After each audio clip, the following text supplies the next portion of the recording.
ชมที่เฟซบุ๊กก็มีแม่เดือนแรมปันไต้โยมดวงดาวเขียวคำแม่สรินทิพย์บุญเลิศท่านพระคุณเจ้ากิติพงศ์กิติโสภโนวิรัตมาเรืองอัมพันธ์เรามาสุวพันธ์กองคำทิศบงเบญจพรใจคำโยมสุดาอินถาตันแล้วก็โยมสมพรใจยาโยมสลวยทอทันพดิษฐ์สลวยทันพดิษฐ์สุภัตราชัยคำมาทิพวรรณฝักบัวเรือนขวัญใจกันทะช่างอดุลเชียงใหม่อารีชัยประเสริฐแม่สำเภาสร้อยหินท่านประหลัดวายโยถาวโรเกศรตาเปงแม่เดินเพนทิมบางโยมกันทิกาโยมเรือนขวัญอยู่สันกำแพงน้ำจำดวงดีอิ๋วกัลยาชัยสิทธิ์แม่หญิงสมจิตหญิงสมจิตปานเขียวอนุโมทนาต่อไปก็มีตู้เจ้าบักกายยอนพระคุณเจ้าก็เข้ามาอัมไพเวียนยาที่เป็นภาษาอังกฤษนี่ขออนุญาตมาอ่านเนาะอ่านไปก็กลัวผิดโยมอัมพรโยมสุนีกองบุญรัชนีมณีสว่างปลิวลมโยมชุติการสันกลางสันกำแพงเสือม่อนพระเจ้าหลายโยมบางคนก็ใจสรรพนามอยู่แม่แก่น้อยอารีชัยประเสริฐสุนีกองบุญอยู่สันสลีสันทรายก็คงจะเป็นตังเวียงเป่าบุญรัชนีมณีสว่างอยู่ดอนจันจังใหม่สิริมังคลาจารย์โดยหล่อฮะนี่อุ้ยน้องขิมลัดดาชัยวงญาติรุ่งที่วาขันแยงปันนวลสิริหินเขียวอยู่พะเยาอนุโมทนาฟังจากพะเยามะลิวันเจริญเนตรโดยสเก็ตชัดเจนดีถาวรนันเขียวบงกฎเจริญคุบฟังอยู่ตุ้งโป่งทยบันโฮงครูบอยหางดงอันนี้อยู่กาดก้อมอนุโมทนากาดก้อมก็หน้าวัดยังกวงหันเนาะท่านรัตนสิริแล้วก็อนุโมทนากับ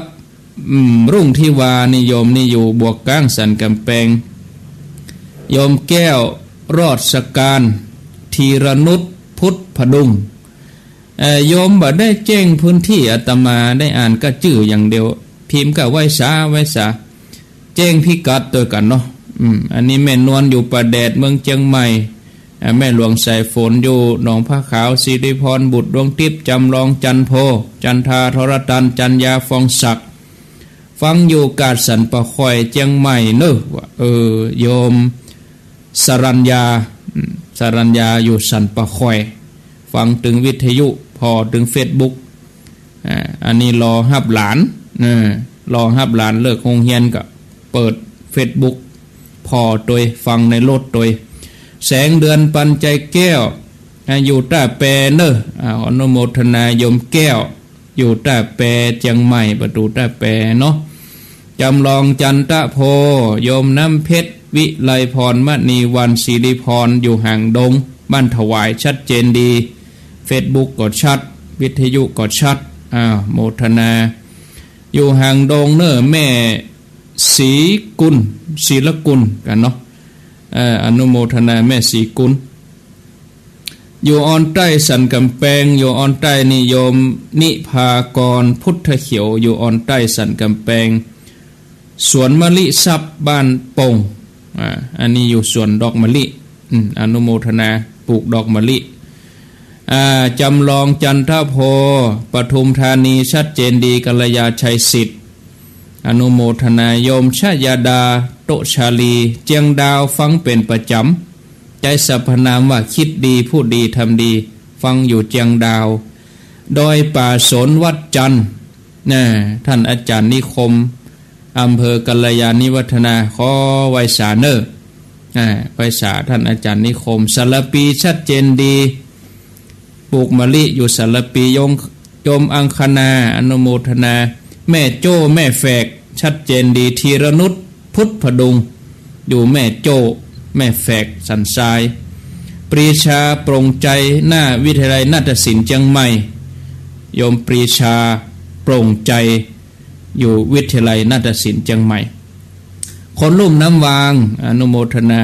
พุทธิวงศ์สิงห์ตะจักรกทมชัดเจนดีแต่อีกกันเนาะสำหรับทางระบบ Facebook ที่เหลือนั้นก็เอาไว้ก่อนจะวางสายก็ก้อยมาตักกันแถมกรรมย้ำญาติโยมเนาะช่วงที่สนทนาก็กรุณายังบ่ต้องโทรมาเตื้อเพราะว่ากระเดี๋ยวมันจะสูญอันกันแล้วก็ตั้งระบบ Facebook ก็บ่ต้องโทรโทรศัพท์อย่างเดียวอาตมาภาพบอกเบอร์อันหยังก็โทรเบอร์นั้นกรุณาห้ามก็แล้วกันเนาะห้ามโทร Facebook ถ้าโทร Facebook ก็ลุดตึงหมู่ก็ได้ต่อแถมไม่หลายอาทิตย์ก่อนนี้โยมโทรมาทาง Facebook ถึงโยมโทรอาตมาก็ตึงสนทนาบ่ได้เนาะเพราะว่าใจระบบ Facebook ถ่ายทอดอย่างเดียวถ้าโยมเขาโทรมาก็มันก็ลุดก็ล่มกันไปอย่าอีนะบ่ต้องโทรทาง Facebook เนอะโทรทางโทรศัพท์คือใจโทรศัพท์โทรอย่างเดียวถ้าโทร Facebook นี่มันจะล่มเนาะอนุโมทนาจอมตองเนอะชัดเจนดีอยู่ร้านจอมตองมิวสิกฟังชัดเจนอนุโมทนาอยู่จอมตองเพื่อเบื้องให้เป็นการเสียเวลาขณะนี้เวลา 15:18 นาทีบ่าย 3 โมงกับ 18 นาทีละเพื่อเบื้องให้เป็นการเสียเวลาขอกราบนิมนต์อาจารย์ท่านพระครูสุเมธธรรมเสวีได้พบปะกับศรัทธาญาติโยมขอนิมนต์ครับกราบคารวะครูบาอาจารย์ทุกรูปท่านอาจารย์ท่านพระครูอภิวัฒนวิกรมเจ้าของรายการสารธรรมยามแรงแล้วก็ท่านอาจารย์ท่านพระครูกัลยาณประโมทผู้ร่วมรายการด้วยกันกับผมอาตมาภาพพระครูสุเมธธรรมเสวีเจ้าวาดวัดหม่อนฤาษีก็ทุกวันพุธเนาะตั้งแต่เวลาประมาณ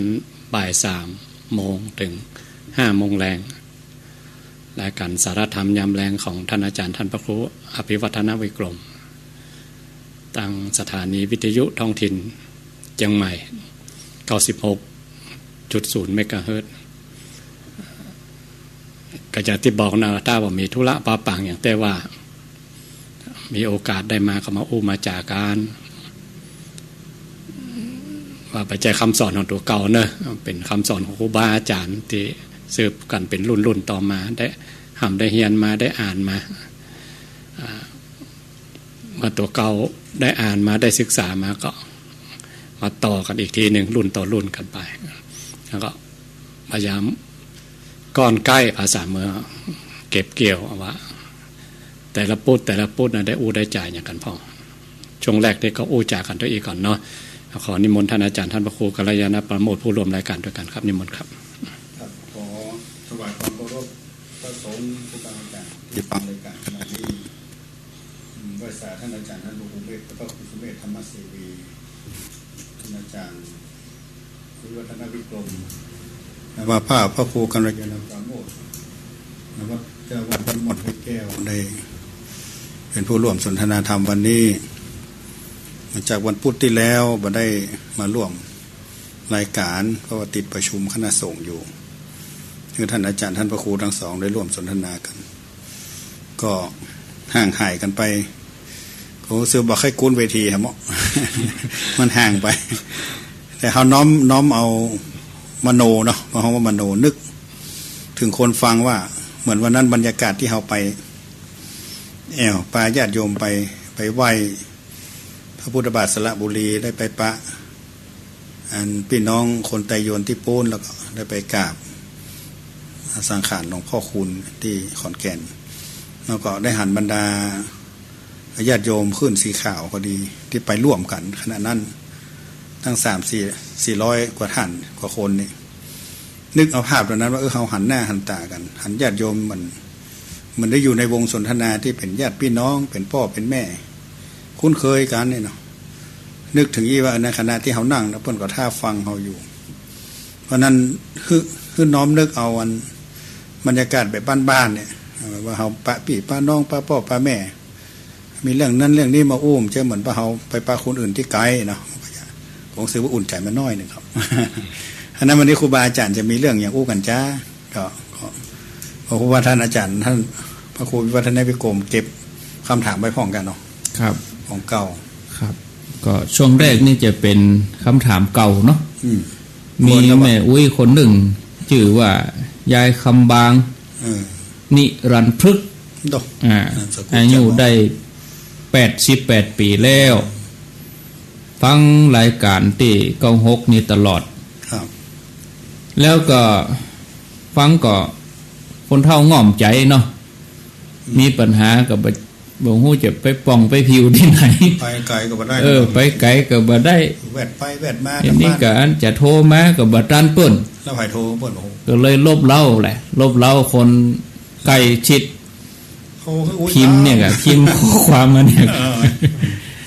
อุ้ยมันอยู่ไหนโหอุ้ยอยู่ทางอันสันกำแพงบวกกลางอันบวกโคกนี่คงจะเป็นทางในเมืองอยู่ติดเวียงแล้วเนาะถามว่าอีโนก็เคยได้ยินจากปากตู้เจ้านะคือมันแล้วใจแห้งก็ว่าถามคนอื่นก็บ่แน่นเขาว่านะเขาว่าฝากถามว่ากรณีเฮาไปตานทำบุญคือก็จะตานหันเข้านะเนาะก็จะไปเสาะสวยเสาะยังก็ยากคนเฒ่าก็จะเที่ยวเหินเดินลำบากไปเก็บดอกเก็บดวงก็ยากก็เลยว่าเฮาสวยเดียวได้ก็ ได้ยินท่านอาจารย์ครูบาอาจารย์ว่าตานขันเข้าขันเดียวแต่เอาลายสวยนะเป็นมติเดี๋ยวนี้ปีนกันเอาขันเดียวสวยเดียวได้ก็จะแล้ววะอันเนี้ยจะสำเร็จก็จะถึงก็จะได้ก็อันนี้มนโจทย์กันนายเลยต้องเอามาใหม่ดินิมนต์อันนี้ยายนี่ยายคำบางเด้อมันเด็กก็รอฟังอยู่ฮะน่ะมันแล้วกันแล้วที่เอาไปลงที่ครับนั้นดีกว่าบอกว่าผู้พ่ายเจตนามูลเจตนาเนาะพระพระเจตนาเฮาเบื้องต้นหรอกครับแต่ถ้าว่ามันสูญวิสัยที่เฮาอู้กันไปมันก็มีข้อแม้เหมือนกันนะว่าถ้ามันสูญวิสัยว่ามันเงียบบ่ได้นะเฮาก็ไปเอาอย่างเบ้ก็จะบ่แล้วใจอย่างอุ้ยเนี่ยสั่นงอนๆเลยไปเก็บดอกเก็บดวงบ่ยากลำบากอ่ะพอได้มกสวยเดียวก็แล้วใจอ่ะมันก็แล้วที่ใจเหมือนกันนะแต่ในขณะเฮาตาเฮาแผ่ไปกว้างเลยอาจารย์เนาะเขาเรื่องเขาบ่ได้บอกว่าคนนั้นคนนี้ครับไม่มีที่สุดไม่เป็นประมาณเนี่ยทุกเจ้ากับปั่นปอนครับเจ็ดค่าคุณเป็นเก้าเจ้าเจ็ดกระสุนเป็นแดนแสนครับก็คงจะแล้วที่ใจส่วนหนึ่งถ้ามันมาได้เต็มที่เนาะครับเฮาพออันเนี้ยฮีดหอยบางอย่างถ้าไม่อุ้ยบ่ได้หันข้าวกันของพ่อคุณนี่นะก็นกหันบ้านเฮาก็บ่ได้ฆ่ากันนี่เนาะเผาไปด้วยกันอีสานเป็นว่าต้องเอาคนเอาไปฆ่าก่อนฆ่านกก่อนนะเลือดไหลเราก็ไม่หันนะฮีดหอยน่ะนกหันเหมือนกันครับต่างวิธีการแตกต่างกันลองถ้าพี่น้องอีสานมาหันมันโอ้เพิ่นมาฆ่าก่อนเผาบ่ได้สงสัยเลยก็แล้วจับความเชื่อเนาะความเชื่อแต่เจตนาก็คืออย่างครับก็คือต้องการสักการะบูชาครูบาอาจารย์เท่านั้นครับฉะนั้นบางอย่างนี่เขาเทียบเขาแม่อุ้ยฟังว่าเนี่ยถ้ามันมาได้อย่างอันน่ะแล้วเขามันจะได้บุญว่าเงินนกหัดบ้านเฮาบ่ได้ฆ่าเอากับเผานะมันเป็นบาปว่ะเนี่ยนั่นเนาะน่าคิดกันนะครับทั้งนั้นอนุวัตไปตาม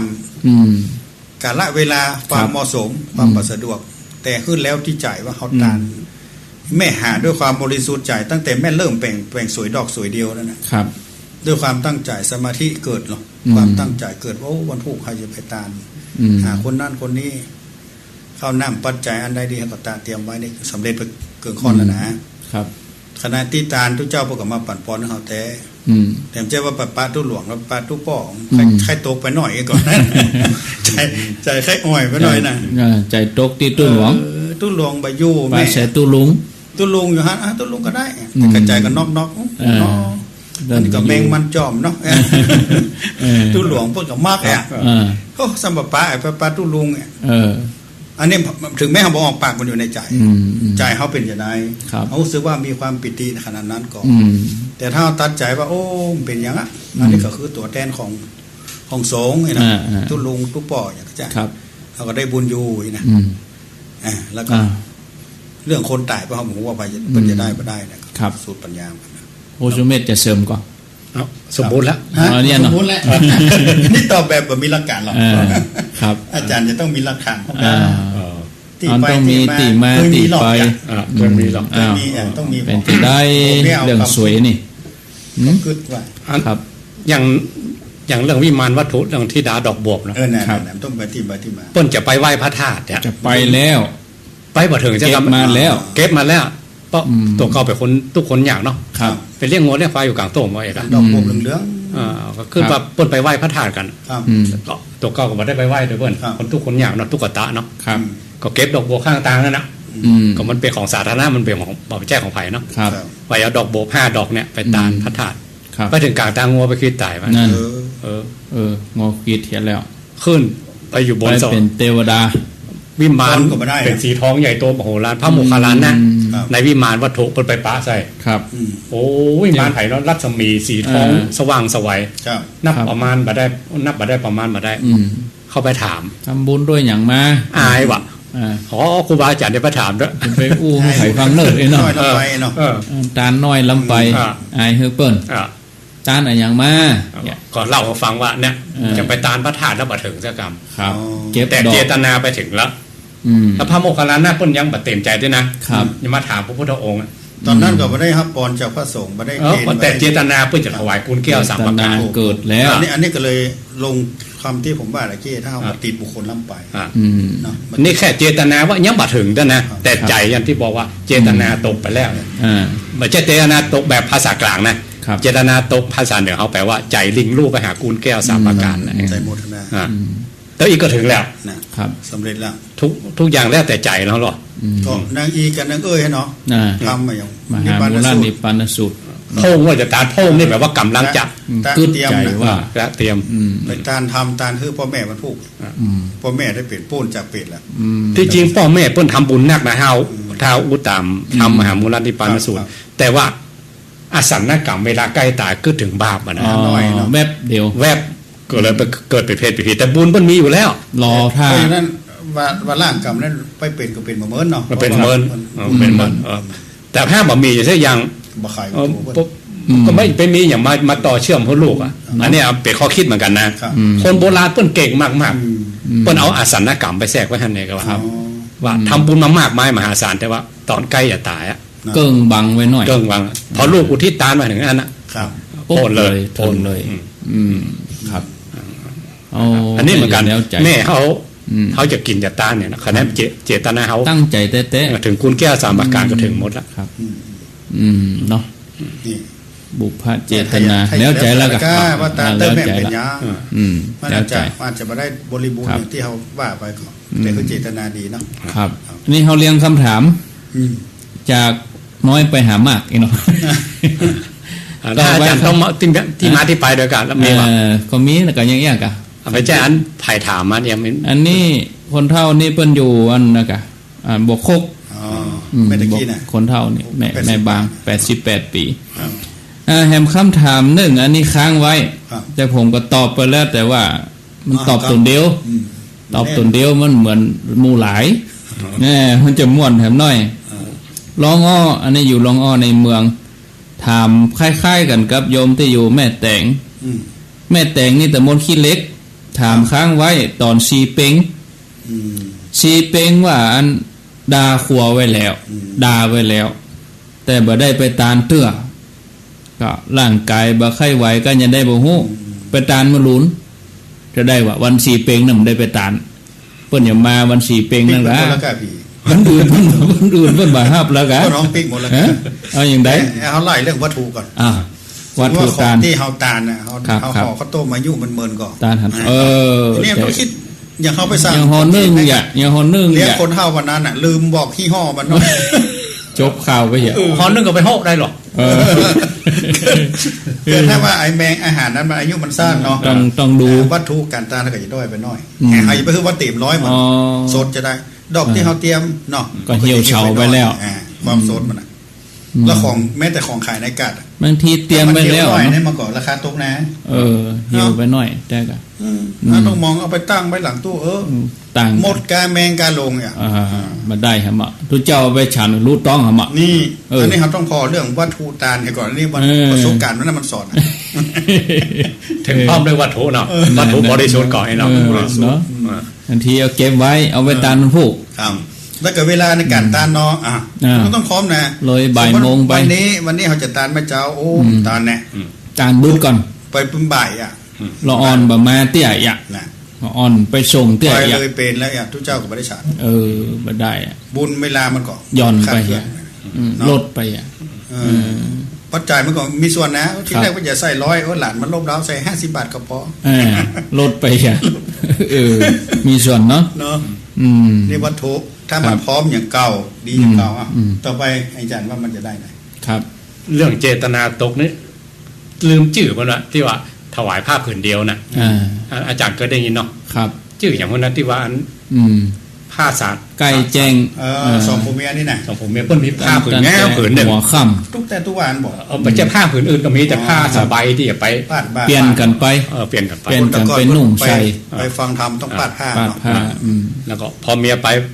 แล้วตอนค่ำแล้วก็ตอนเด็กก็ผัวก็ไปไปถ้าผัวไปมาวันเอาเปลี่ยนมาค่ำไหมเมียก็ไปอ่ะต้องสารภาพเพราะมีผ้าผืนเดียวคราวนี้ตอนเมื่อคืนผัวไปอ่ะใส่ผ้าสบายไปอย่างดีครับฟังธรรมพุทธเจ้าก็เริ่มใส่ไปเริ่มจะหมดไปจะถวายอ่ะถวายกึศถึงว่ามันจำเป็นจะต้องใจอ่ะแล้วเมียเขาจะใจแหมล้อมันไม่ใช่ว่าของตัวเก่าคนเดียวแต่จะใจทิ้งลูกนะเอาไว้ก่อนจักกันแล้วเก็บไปก่อนลดไปหน่อยลดไปถึงมัดชิมไม่ย้ำครับกึ่งคืนแล้วกึ่งคืนก็ให้ถวายแล้วนี่ใจให้ตานแล้วนะกึศใจแหมกึศแบบจักไว้แหมได้ใกล้แจ้งในนะก็เอาแล้วใจลิงลูกไปแล้วละตานะก็เอาเลยที่ตังเมมาเนาะแล้วเองชนะนั่นคือชนะพระเจ้าประสิทธิ์ที่โกศลไปอยู่หั่นพอดีอ่ะครับเปิ้นไปฮบสงครามมาเนาะเปิ้นก็ชนะเหมือนกันก็ชนะเหมือนกันพระเจ้าอยู่หัวมันได้ยินคนนี่มันดึงแบบพอใจแล้วอีกอ่ะชนะแต่เฮาเนาะถามไปถามมาได้ว่าตัวเก่าชนะความตระหนี่ทีเหนียวแต่ความจำเป็นที่ต้องใจอ่ะชนะใจตัวเก่าเรื่องนี้เป็นเหตุที่พระองค์เทศเลยนะว่าเจตนาถ้าสูงสุดถ้าการครั้งแรกนั้นเราได้เป็นตัวละหันตาเลยว่าปฐมยามมันถ้ามัจจมิยามนี่ไปเป็นพระอนาคามีอันนี้ได้เป็นพระโสดาบันมาตานได้ผ้านักนะหลายกู้แต่พระเจ้าอยู่หัวปนตานกี่กู้คนลืมไปแล้วเปิ้นก็ฮื้อพระเจ้าอยู่หัวก็ฮื้อยกฮื้อเลยแกก็โคนตันเห็นนะเลือกเอาไปทานเนี่ยพระเจ้าอยู่หัวก้มขึ้นเด็กๆอ่ะคูณฮื้อ4-6-8เนี่ย16-36เพิ่มขึ้นไปแต่ถ้าปฐมยามนะถ้าได้ตามต่อนั่นน่ะบุญจะได้สำเร็จทำนักแล้วนั่นถ้าของที่พระเจ้าอยู่หัวจะถวายก็เองนักแล้วนั่นเนี่ยเจตนานี่สำคัญเหมือนกันเนี่ยอันนี้เอาไปโยงได้เนาะเอาไปแม่ได้แต่เขาจะไปบอกโยมเป๊ะจนเช่นนี้ว่าย่านเนี่ยสมมติว่า100 ลายเนี่ยมันทำได้ทั้ง80-90 ลายเนาะเอาเองเป็นผู้ที่ทำได้น้อยกว่าแล้วเขาจะไปเอาเต้าเปิ้ลเนี่ยไม่เจ้าไข่แป้งไม่แรงไข่ถูกไม่ก่อนของบางอย่างเนี่ยมันก็มีราคาลดลงสมัยก่อนอาจารย์เรียนวิชาเกษตรเพราะว่ามีเปอร์เซ็นต์การงอกอย่างเราเล่าฟังแล้วมันเห็นนะปลูกต้นไม้ต้นตอกหรือเพาะเม็ดพันธุ์เลยก็เม็ดพันธุ์เทียบเมื่อก่อนต้องถ้าเวลาเราอยากทดสอบเปอร์เซ็นต์การงอกเม็ด100 เม็ดเอาไปแจ่มันเนาะมันเลี้ยงพอเป็นแถว100 เม็ดมันจะงอกกี่เม็ดอีกมันยังงอกทั้ง100หรอกถ้าเกินไปสัก70% 80ขึ้นไปนี่ถือว่าดีแต่มัน100นะมันก็ต้องมีเม็ดเสียพ่ออันนี้เราเปอร์เซ็นต์การงอกเรื่องมูสลางกันบอกว่าเขาจะมีบวกลบประมาณเผื่อไว้การไว้อย่างบวกลบทุนบวกลบกล้าพันพวนทั้งเศรษฐกิจเนี่ยคือประมาณน่ะมันแล้วเกิดไปเล็กมันจะขึ้นราคาอย่างปูนมันบวกไปบาท2 บาทเปิ้ลมีทรัพย์เฉพาะของเปิ้ลไหว้บ่ายนะเปิ้ลวานต้องมีตัวเผื่อไว้ครับนี่เขาทำบุญทำกุศลกันบางทีเขาอย่าดิ่งร้อยมันมีบริบทมีย่อนห้องมีย่อนห้อง แล้วเราจะฮื้อมันเบ๊ะๆอย่างเปิ้นนี่เป็น อย่างแม่เนี่ยไปตาเนี่ยบริบทตัวอื่นไม่มาจักมาหน่วงอย่างเขาบอกว่าสาเหตุอื่นนะ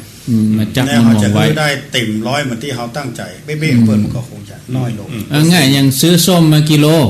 จะตามกิโลหลานมาให้ไว้บายๆเนี่ยออกแค่3 แกนเนี่ยจำเป็นน่ะเนาะเนี่ยมันก็อย่าบริบทมันบ่เต็มกิโลก็คือถึงกิโลเนาะเหลือ7 ขีดเนี่ยก็ยากกันเนาะเทียบง่ายๆเทียบง่ายๆไล่คือต่อบันไดก็คือได้แต่บ่เต็มที่มันเต้าที่ควรตั้งใจไว้แต่ถ้าเอาตาลพวกวันนั้นเลยก็ได้วันนั้นเอาอย่างที่อันสมัยพุทธกาลที่ว่าเอาตาลผ้าเป็นตัวอย่างเอาตัวนี้เป็นออกจากพระโอษฐ์พระองค์เองเลยนะว่าถ้าได้ตาลตอนปฐมยามวิเล่นนั่นเลยตอนปัดแต่ถ้าตาลมันพวกเป็นครัวใหม่เหรอมันจะอันเก่าอ่ะมันก่อนยังเวลามันกะเวลาการละเวลาอ๋อเนาะเจตนามันย่อนลงไปครับแต่ตาหน้าบารมีใต้เต้านะถ้าเดียวกันนะตาหน้าบารมีใต้เต้าเดียวกันเพราะมันละเข้าของเป็นตาลเหมือนกันเนาะแต่บารมีตัวอื่นน่ะมันจะย่อนลงไปตั้งใจแล้วมันเนี่ยต่อหน่อยมัน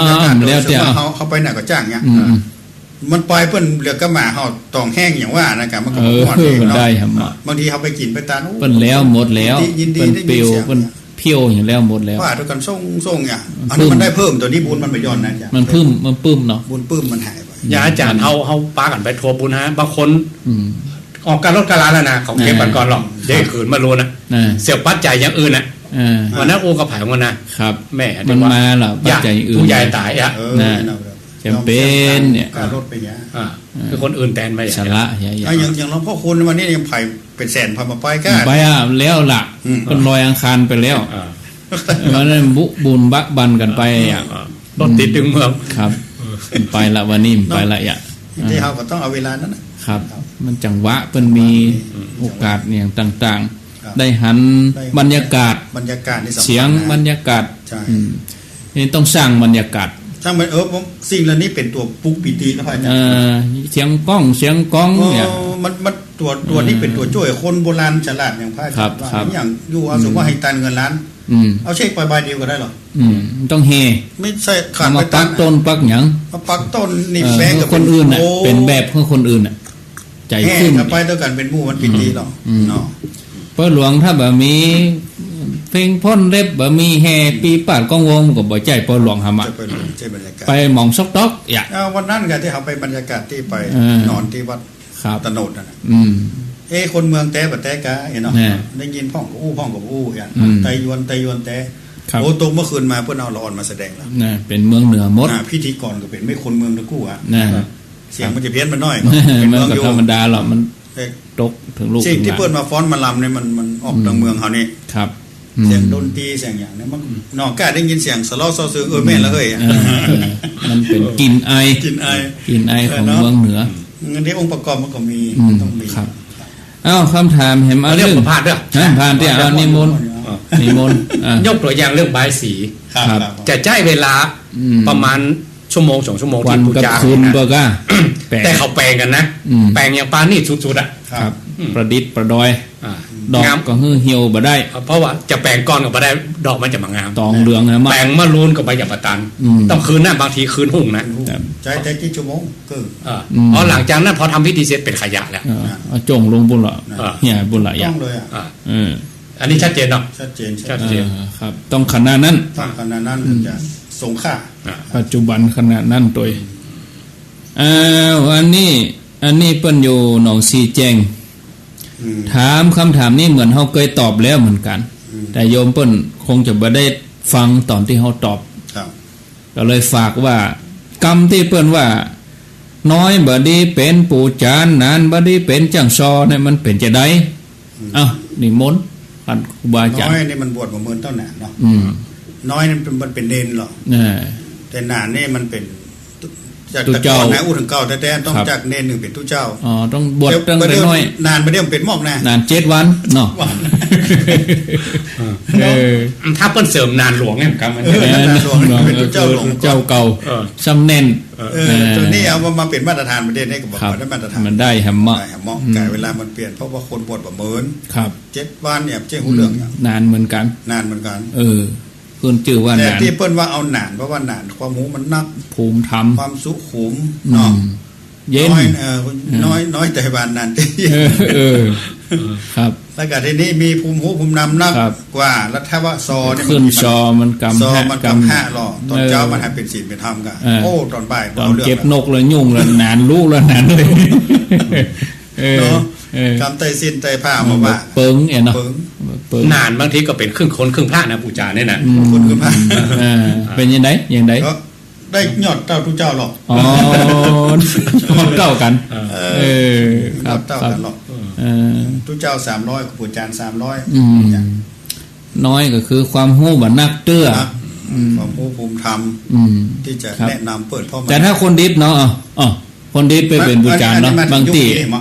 เอาหันแม่ยิงก็มีละอ่อนก็มีอ่ะ ยุคนี้มันเปิดกว้างเขาก็ต้องยอมไปตามกาลเวลาจะมาเลือกนานก็อย่างว่าบางทีนานมาบอกหูเจ้าคนดิบก็มีเนาะ ตอนนี้นานน้ำลายเนี่ยเตยๆอ่ะ เอาคนดิบอีกแบบนี้ ก็ไปยังไปตามตามเหตุการณ์ตามสถานที่แต่ถ้าจะใจก็คือเพียงแต่ว่าเอามานำศาสนาพิธีเนาะครับแต่ว่าถ้าอยากเอาไปทำพิธีกรรมขึ้น ภาพรวมตึงหมดได้ครับเหมาะ ส่งเคาะจนหลังจนหน้า ได้ไม่ยิงบ่ได้ แต่ถ้ากล่าวคำถวายได้อย่างบางคนก็ถามหมะไม่ยิงมากล่าวนำบุญบ่ถึงไงก้าคนอื่นไม่ยิงนะอย่างรุ่นใหญ่กันนำบุญเนาะเป็นไม่ยิง ไม่ได้อาจารย์เนาะมีหลักฐานเพราะว่าไม่ยิงนำทำบุญไม่ยิงมากล่าวนำเนี่ยจับเสียงแล้วต้องขึ้นพอกันมีทั้งหลายที่เนี่ยกันเนาะพูดถึงบริบทจังเหนือเขานี่บัลล่ำจะมีก่อนนางเขาพอง่ายๆที่ผ่านมาเนี่ยที่ข้านกหัสดิลิงเนี่ยก็ไม่ยิงไงต้องนางสีดาก่อนเนี่ยต้องนางสีดาหำอ่ะแล้วก็ต้องลูกหลานเปิ้นตำนานเปิ้นที่จัดงานโซพือเจ้าเมืองก็ธิดาภรรยาอย่างก็เอกก็โลกมาเฮสีเอกหรอกออกมาจัดการจัดงานครับจะให้ไผ่ไปฆ่านกก็ฆ่าไปได้ไปชิงอโศกมาว่านางสีดาหรอกคือได้อันพระนางมาริกาอันมเหสีของพระเจ้าประเสริฐที่โกศลจัดเรื่องอาสาทิสถานเปิ้นเป็นคนจัดแจงเองครับก็ไม่ยิงนั่นนะพระพุทธองค์บอกว่าในศาสนาหนึ่งของพระพุทธเจ้าเนี่ยจะมีอาสาทิสถานครั้งหนึ่งครั้งเดียวครั้งที่ใหญ่ที่สุดนี่นะครับพุทธองค์หนึ่งก็มีคนที่จัดก็ครั้งหนึ่งใครเป็นคนจัดต้องมียิงอันนั้นอ๋อมันละเอียดละประณีตนี่ดาครัวก็ไม่ยิงนั่นแหละดาวอี้ก็ไม่ยิงกันน้อยใจหะหมาถึงวันเป็นส่วนมากได้กลิ่นย้อนไม่ยิงก็เขาลูกนึงเข้าแล้วเราสังเกตว่าเราไปทำบุญแต่ละทีคิดเป็นเปอร์เซ็นต์เทวดานักก็ใจมีบัตรสาวนักคนขับรถเขาตอนดาเนาะห้องไม่ยากไม่ยิงมาพอตอนทำพิธีสุขเขาเป็นไม่ยากไม่ยิงไปอยู่ตรงบุญน้อยใจเหมือนกันได้นั่นไม่ใช่เหมือนกันนะไปอยู่ตรงบุญกินข้าวต้มแล้วละมานะเอาไม่บ้านมายิงมาเที่ยวดาก็ดาแต่งบดโซดแต่งพระธาตุเหมือนกันเนาะหอมเต้หอมว่าอ๋อไม่ยากไม่ยิงนะหอมมาปัดมาเที่ยวตัดลูกนี้มิดปุ๊บแห้มขึ้นนี่ดูเขากันได้พม่านี่แค่เปิดไปกราบประกอบพอใจแล้วจะเพิ่นขึ้นเพื่อก่อขึ้นนะเพื่อก่อยอมอ่ะยังพระธาตุอินแขวนให้เอาไปเนี่ยเปิ้นมาเพิ่งไม่ยิงเข้าในภายในเขตห้วยเอาธาตุเขายังมากายแบบนี้เนาะว่าเขาไปอีสานนี่ไม่ยิงแต่ว่าจะเพื่อเขาลบพระสงฆ์แน่นอนอ่อนน้อมไม่กล้าหงกล้าหวยนั่งนะไหวหมดนะเขาเที่ยวไก่ครับที่วันนั้นเนาะนี่พูดเรื่องน้อยเรื่องไหนลามไปถึงความเคารพความเคารพเราไม่ยิงน้อยบดีเป็นปูจานได้ก่อนนานบดีเป็นจังซอได้บางอย่างเนาะก็เป็นบอดี้บอสอย่างที่บอกเนี่ยบางอย่างบางตี้บางแห่งในหมู่บ้านลงไปไล่พอนานเหลือที่คนนานมีก็อย่างว่านานกินเหล้าก็มีนานดีๆก็มีน้อยก็นานเนี่ยมาเข้าวัดพ่องก็ฆ่ากับลูกวัดนะมะต้องยอมยอมเนาะเอ้าฮิริโอตปะคืออะไรอย่างเอาจะมาจดจ้องไงกันเป็นธรรมอย่างใดเป็นธรรมอย่างใดเหมือนอย่างใดฮิริเนี่ยมันเป็นอย่างไรที่คนถามกับหูใครคือทุกเจ้าอธิบายคนอื่นหูโดยเนี่ยนะครับธรรมนี่ในหมวดธรรมมันเป็นหมวด2นักธรรมตรีนักธรรมตรีก็ได้เห็นนะเนาะตีเงี้ยกันทุกกล่าวก็หมด2ทำคุ้มครองโลกอ่ะทำคุ้มครองโลกคุ้มครองโลกเลยกันครับเป็นธรรมของเทวดาครับเทวดาธรรมคนไหนมี2ตัวนี้ตัวเป็นคนใจเป็นเทวดาแล้วเป็นมนุษย์สัตเทโว เปิ้นแยกหรือว่าเอาเปาะกันฮิริกับโอตปะ แยกก็ได้เอาตัวกันก็ได้ อ๋อครับ ที่เขาสวดตอนที่ ก่อนจะขึ้น อินทจตา ชอน อินทจตาโจก็ ครับ ฮิริโอตปปะสัมปันนาเนี่ย ครับครับอันเนี้ยเนาะ สุกะสุกะเนี่ยเป็นทำที่เป็นทำที่ขาวสะอาด อ๋อครับ ถ้าคนไหนบ่สะอาดนี่เป็นเทวดามาได้ ครับ เป็น ทำนี่คือความละอายเนาะ เอามาแปลกัน ความอาย เอาฮิริก่อนอ๋อ อายอย่างไร ละอายหยัง อายชั่วกลัวบาป ครับ อายนี่ไหนอายทั้ง เทียบว่าเปิ้นเทียบว่า ครับ มันก็หลุมซ่วมเลยนะเปิ้นว่านะครับ อันคนที่มันเกยอยู่ในหลุมซ่วมอย่างพวกปุถุชนคนธรรมดาเนี่ย ตกหลุมเนาะ ตกหลุม ครับ แล้วจู่ๆมันขึ้นมาได้อะถ้ามันมาแต่งตัวงาม จะลงไปแหม ๆแล้วคือพอถ้ามันลงไปหาไม่เอาอ่ะ อายอ่ะเนาะ อ๋อแล้วมันแต่งตัวงามแล้ว มันเนี่ย ไปงาน เขามีหั่นก้อนเลย ยอมอย่า ต่อแขนนี่ อ่า ก้นหลุมครับปะ อันนั้นแบบไปไก่แล้วแต่ว่าอันเปิ้นเทียบว่ามันไปละ ก้นมันแต่มยุบหรอก อ่า หัว ใน ละ ยุคนี้อาจจะเอานะในยุคก่อนบ่เอา เนาะ อันนี้มีความละอายอันนี้ถ้ากลัวเปิ้นว่า ครับ เหมือนกับเฮือนไฟไหม้หรือเหมือนกับงูเห่า อืม เฮือนไฟไหม้มันต้องหนีอย่างเดียวมันมาอยู่มาได้ อย่างเมียก็จ้างบ่ มาเอาละ อ่า มันกลัวขนาดนั้นมากลัวบ้า ครับเทียบความกลัวบาป แล้วก็งูเห่างูปิดเนี่ยมันชกแล้วมันตายหรอก ครับ เอาปากกายุบ บักกล้ายุบบักกล้าใกล้ของบักกล้าใกล้งูเห่า ครับ อืม คนที่มีฮิริโอตปะเนี่ยเทียบอย่างนั้นมันน่ะ ครับ แล้วชั่วกลัวบาปแล้วชั่วกลัวบาปเช่นว่า ถ้าคนไหนมีสองอย่างนี้เป็นเทวดาเลย อืม ตัวเป็นคนแต่ใจเป็นเทวดา ใจเป็นเทวดา พฤติกรรมเป็นเทวดา อืม มันถึงมันลักบัดจกถึงมันเนี่ยอย่าง แล้วต่อหน้ารับหลังบัดเดียวเหมือนอย่างนั้นอัน ครับ มีไหนหลักฐานมีไหนพยานนะ ต้องมีหลักฐาน ใช่ นะ ผู้ไทยไม่ไหน นั่น อาญานไม่ก่อ นะถ้ามีก็เอาพิษได้เหรอ หรือว่าตอนหน้าว่าเอารับหลัง นะ ถามเอะ นั่น ภายบงหูประหารมีหลักฐานมีพยาน ว่าบาละอาย อ่า บากกัว อ่า อืม ถ้ากลัวมันทั้งต่อหน้าทั้งรับหลัง ครับ อืม เอาง่ายยังเอาบ่ถ้าว่าเรื่องกลัวบาปกว่าเนี้ยเอายังกลัวตำรวจเนี่ยบาหันตำรวจก็บ่ใช่หมอกอะอย่า เอาออกเหรอ เออ จริง ถ้า ๆ คนมีป้ายตีนั่นว่า จะเข้มข้นก็เอาใส่ ก็หัวตัวเก้าได้เนาะเพื่อเป็นมาห่วงแต่ไหน เข้มคัดก้าอย่างก้าอย่า เดี๋ยวพอไฟแดงเหมือนเนาะ นะ ฝ่าไฟแดง บาหันไฟแดงเหมือนจะบาหันจ้าบนะ บาหันตัวใด เขาจังย้อนสอนเหมือนกันเหรอ เออ อย่างขึ้นมานึงเข้าผมอีกเดียวได้ป่ะ ครับ สลบบ่ น่า ปา จะไม่เป็นเทวดาได้อย่างใดถ้ามีลักธรรมสองอย่างนี้ จะเป็นได้อย่างใดเป็นด้วยอย่าง เป็นด้วยเฮา ด้วย มี กาย ถึงตาลพร้อมศีลพร้อมภาวนาพร้อมเฮาทำ3อย่างนี่นะ อืม คุณธรรม2อย่างนี้มันจะโพสต์ขึ้นมา อ๋อ ถ้าเฮาบัดทำเหตุมันโพสต์ขึ้นมา อืมอืมอืม เป็นการคมมันบ่ได้อะ ครับครับ เออ อืม การศีลภาวนานี่ต้องพร้อม เพราะด้านถึงพร้อมโดยตานศีลภาวนานะที่นี่โอตตปะคุณธรรม2อย่างนั้นมันโพสต์ขึ้นมาเลย จำเป็นต้องมีกู้คนก่อนฮิริโอตปะ ต้องมี ในมนุษย์นี่ ในมนุษย์ ถ้าบ่มีก็คือ เป็นเทวดามาได้ อ๋อ เป็นมนุษย์เหมือนกันแต่ เลื่อนจันทร์เนาะ เลื่อนจันทร์ เสิร์ชเตื้อเนาะ อืมเลื่อนจันทร์ขึ้นมา เป็นมนุษย์ที่ยังบ่ติด ถ้ามนุษย์มนุษย์โสนี่ก็เป็นคนธรรมดาอย่างบ้านใต้บ้านเหนือเนี่ย อืม ตัวก็เป็นคนใจก็เป็นคนเองอะ ครับครับ อ่า อืม พิศีลพิธรรมอยู่ อ่า เราเมายาเนาะ อืม แต่ว่าถ้าอยากจะเลื่อนจันตัวเก่าอะถึงแม้เขาอย่าเป็นคนนะแต่ใจเป็นเทวดา ผ แล้ ม ว ว่า ครับ สามอย่างนี่ตานศีลภาวนาถึงแม้จะเฮือตานติดที่แต่ก็ยังไม่ถึงนะ อ่า อืม ต้องศีลภาวนา อ่า ศีลกับภาวนา อืม ทำพังตานี่เป็นกล่องเป็นโกดกระจ้างเลย ครับ ยังน้อยใจอยู่ อืม ยังมีอยู่ แล้วฮิริโอตปานี่มันเหมือนจะขึ้นมาลอยๆมันเหมือนจะพุทธขึ้นมาลอยๆใจตัวเนี้ย สั่งสมตัวกัน ต้องสั่งสมตามสี่ภาวนา3ตัวเนี่ย อืม เป็นเหตุ มันใจพยายามนึกดึงใจเนาะ มันจะนึกเอาเดาเอาไปได้ ได้ จะ มัน พูดเองไง มันจะพูดเอง ใจเป็นรถน้ำมัน อ่า อืม โอ้จะเงี้ยปุ๊บมันตึงมา แวบ มันแวบขึ้นมา หัวอายอืม มันเหมือนกฎหมายนะกฎหมายมันถ้าไผ่ พอที่เจตนา มันมีหลักฐานมีพยานเนี่ยไผ่พหูบานก็มันทำชั่วได้อะ อืมก็จะเป็นลักครัวบ่นเด้อก็กลัวเนี่ยเนาะ เอ๊ะแล้วไม่มีสกิลไลน์ อ่าก็บอกว่าแหละ มัน ตอนเนี้ย ก็มีอ่ะ ก็เทวดามันถึงจะเป็นยากอ่ะ เอออืม ครับ ลองเหมือนกับเขานบโอปนายโกนอกมหาตัวเก่าว่า อืม เขาละโลกนี้ไปนะเขาจะได้เป็นเทวดาก็พออย่างประเดียวเนี่ย อ่า อ่า โอ้ ต้อง ขนาดเทวดาวินั้นนี่ปานมันบ่ไก่เลยนี่ เออเออ เนาะ การในมีลักสองข้อนี่อืมครับ รัก2ข้อนี่เกิดอย่างใด อืม เกิดต่อเมื่อเขาทำเหตุ3อย่างนั้น ครับ อืม ถึงแม้จะท่องหื้อเหี้ยว ท้องเหี้ยวอย่างใดก็ อืม เนาะทำคุ้มของโลกมีสองอย่างฮิเลียตป้าจน อืม พูดไปเล่นไปเล่นไป ครับ ปัจจัยเดี๋ยวมันเป็นสัญญา ครับจำได้เลย จำได้หมาย ปฏิ รู้ บัติ อ่า เนาะ ล่มแล้วก็ครับอ้าวต่อไปคำถามสุดท้ายสำหรับช่วงนี้คงจะได้อธิบายยาวสักหน่อยอันนี้ของตุลุงบุญปันอยู่สันปงแม่ปงโดยสเก็ตเปิ้นฟังอยู่เดียวกับฟังอยู่เนี่ยถามว่าสังโยชน์สิบเป็นเครื่องร้อยลัดมันไปลัดไปหัดจะใดละอย่าใดมีอย่างพ่องจัดมีอย่างพ่องสังโยชน์นี่สังโยชน์นี่ครับเป็นมีสองอย่างโอลัมพิกายะสังโยชน์คือ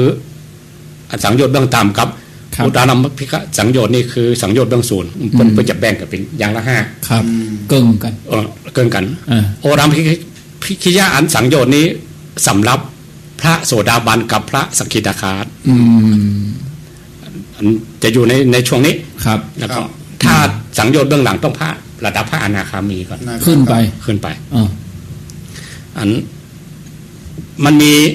สักกายทิฏฐิวิจิกิจฉาศีลพัพอัตตปรมาส3อย่างเนี่ยพระโสดาบันตัดเจือกนี้ได้เจือกนี่ไม่ใช่เจือกธรรมดาเจือกที่ผูกซัดทั้งหลายอยู่ในโลกวัฏสงสารนั่นนะคือเครื่องรัดนั่นนะพระพุทธองค์ก็บอกว่าเหมือนกับสัตว์วโรที่เกิดมาเนี่ยบ่มีต้นบ่มีป่านะมาจากไหนก็บ่ฮู้เดียวเปรียวคู่กันมาแล้วอย่าไปทางหน้าไปทางไหนก็บ่ฮู้จักจบจักเสี่ยงก็เรียกว่าวันนั้นพระพรหมมาสร้างซึ่งใจนะไม่ใช่เพราะ3ตัวนี้มัดไว้เพราะละโลกนี่เหมือนกับเจือบ่ม่วงอ่ะเพราะต้นมันตายหน่วยมันมีมันงอกไปเห็นไหมต่อไปเห็นเอาง่ายๆอย่างที่เขาไปสระบุรีบางคนไปเชื่อว่าตัวเก่าเป็นคนเมืองเพิ่นไปพิสูจน์ยีนได้ยินที่เขาว่ากันนะสืบเจือสายไปเอาไปมาตัวเก่าเป็นคนเชียงไฮ้แต่เพิ่นไปดูยีนดูโครโมโซมอย่างทั้งแพทย์ทั้งวิทยาศาสตร์เพิ่นฮู้เนาะว่าเผ่าพันธุ์มาจากไหนแม่นตัวเก่าแต่ว่ากันเชื้อสายเผ่าพงเป็นคนเมืองแต่อันนี้เหมือนกันสักกายทิฏฐิเนี่ยคือเจือกเล็กอันมัดไว้หน้าเนี่ยทำบนมีเหมือนกันหรอมันมัดสัตว์โลกทั้งหลายเหมือนออกจากโลกวัฏสงสารเนี่ยอย่างไรก็อย่างนั้นมี3อันอย่างก็มัดไว้สักกายทิฏฐิวิจิกิจฉาศีลพัพปรมา3ตัวนี้แปลว่าอย่างสักกายทิฏฐิก่อนแปลว่าหันว่าสังขารร่างกายเขาเป็นของเฮายึดถือว่าเป็นของเฮาเป็นของตัวตนเป็นอัตตาอันขอยกตัวอย่างอาจารย์ประเสริฐเป็นเล่าเรื่องอาจารย์ประเสริฐนี้เป็นครูสอนกรรมฐานนะครับไม่ใช่ประเสริฐประสานโนบนดอยนะจำอันนี้เป็นคารวะเป็นเจ้าบ้านครับอันป้อเปิ้นเป็นนายทหารเป็นคนใจบุญนี่ครับแต่เปิ้นมาชอบเขาวัดใจบุญลูกหลานเนี่ยต้านแล้วก็บอกให้ลูกหลานไปครับแต่ลูกหลานได้แบบนี้ช่างจะเป็นอภิชาตบุตรเหนือพ่อเหนือแม่ก็ป้ากันไปเข้าคอดป้ากันไปปฏิบัติกันก็ได้ผลจริงๆอ่ะครับตอนหลังก็ชวนพ่อเขาไปปฏิบัติด้วยกันนี่ก็พ่อเปิ้ลเป็นคนดีแล้วหรออย่าไปอย่างคนดีแล้วเหรออย่าไปอย่างก็เปิ้ลเป็นนายทหารเขาก็โห่นะทั้งเจ้านายทั้งเพื่อนทั้งลุงน้องว่านายทหารคนนี้เป็นคนซื่อสัตย์เป็นคนดีจริงๆอ่ะ